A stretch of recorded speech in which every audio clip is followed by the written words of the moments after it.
तो नमस्कार, मैं आशीष राव और आप देख रहे हो। क्या ईशन किशन को सेंट्रल कॉन्ट्रैक्ट से अगर अभी भी बाहर रखा जाएगा तो क्या उसके करियर पे इफेक्ट पड़ेगा या नहीं, आप लोग ज़रूर बताएं। क्योंकि मेरा सवाल यह है कि ईशन किशन को अगर सेंट्रल कॉन्ट्रैक्ट नहीं मिलता है तो शायद उसे बहुत बड़ा जख्म और बहुत बड़ा जंग मैदान की तरफ उसको सामना करना पड़ सकता है बीसीसीआई से और आईसीसी क्रिकेट बोर्ड से। क्योंकि सेंट्रल कॉन्ट्रैक्ट के बिना आप एक दिन, दो दिन, चार दिन, 10 मैच, 5 मैच खेल सकते हैं। लेकिन अगर सेंट्रल कॉन्ट्रैक्ट रहता है तो आप अपनी आवाज़ बुलंद करके अपनी हक की लड़ाई के साथ आप सेंट्रल कॉन्ट्रैक्ट ले करके खेलेंगे तो आपको हमेशा ज़मीनी पकड़ बना रहेगा।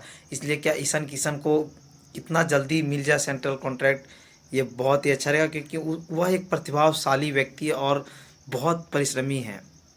वह बहुत बेहतरीन प्लेयर है। किसी भी टीम के खिलाफ, किसी भी टीम के साथ वह खेल कर अपनी प्रतिभा को आगे बढ़ा कर दिखा सकते हैं।